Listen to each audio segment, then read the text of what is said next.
Sheila Bristow. I'm the organist and choirmaster here at Episcopal Church of the Redeemer in Kenmore, Washington.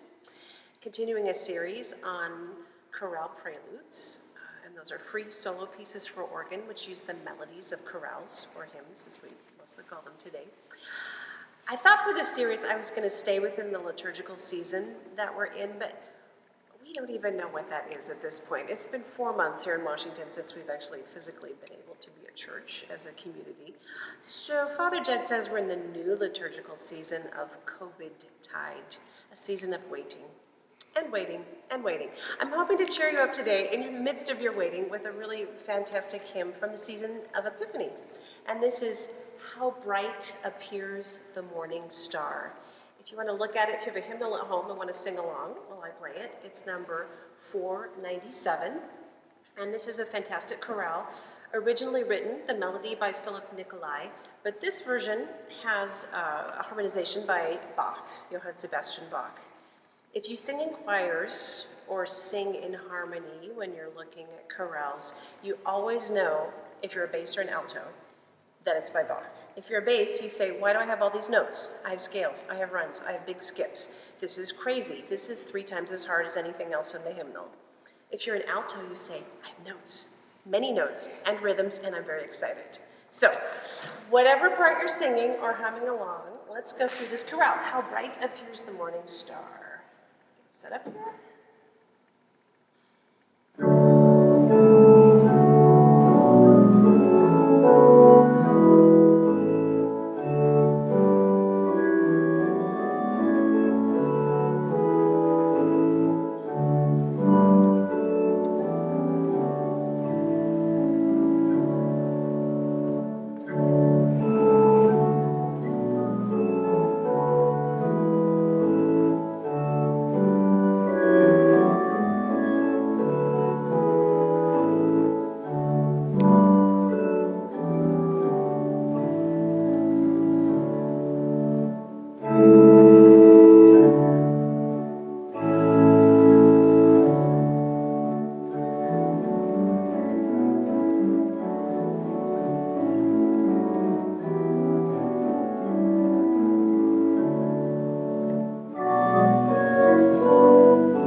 About a generation before Bach, there was another fantastically popular German organist, and you may have heard his name, Johann Pachelbel.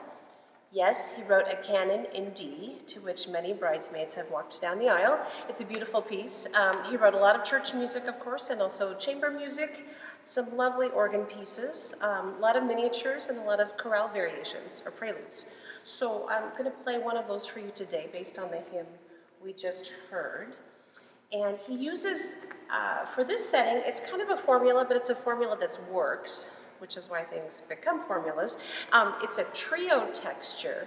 In organ music, how you get 3 instruments out of one person is that the right hand is one voice, left hand is a second voice, lower one, and then the pedal part is its own voice. So 2 feet get to play one melodic line.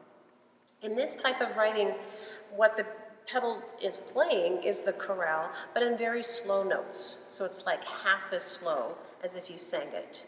And that transforms that melodic line into a bass line, which means the harmonies change every time that melody in the pedal changes notes. So this is in a different key than what I just played, but so if the regular speed of our tune is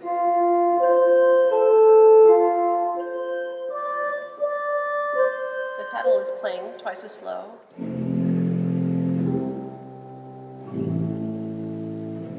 Etc. And it goes all the way through and it becomes the foundation of the piece.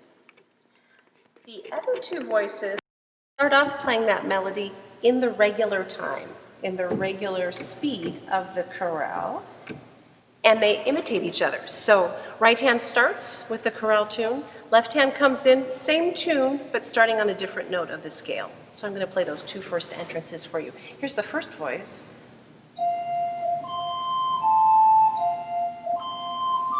Second voice.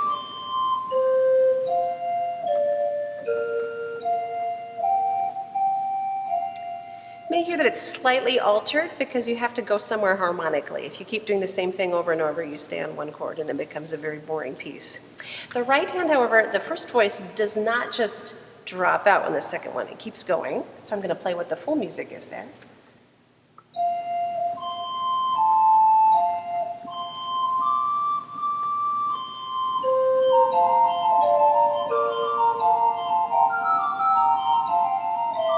And then the pedal comes in with the melody. So it's 3 layers coming in subsequently. Same melody, but treated differently between the voices. And that happens in numerous places during the piece. When you come to the end of a phrase, there's a pause in the pedal part. Those 2 top voices do a little fragment of the phrase that's going to come up, and then the pedal part takes it away. You may notice I'm playing some high sounds right now. It could be down here. But I chose for Epiphany and a Sparkly Star to be up a little bit higher in register, and I'm going to do something some of my colleagues would consider trashy, which is to use the tremulant, or tremolo on that. I think it's only trashy if you're playing a lot of notes, and you get kind of a slightly funeral parlor sound, especially if you have more notes on. But I think in individual voices that it is tasteful and somewhat like a recorder player might do a little bit of vibrato in the long notes to ornament. You can make up your own mind as I play for you this chorale prelude on How Brightly Beams the Morning Star by Johann Pachelbel.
Thanks for listening.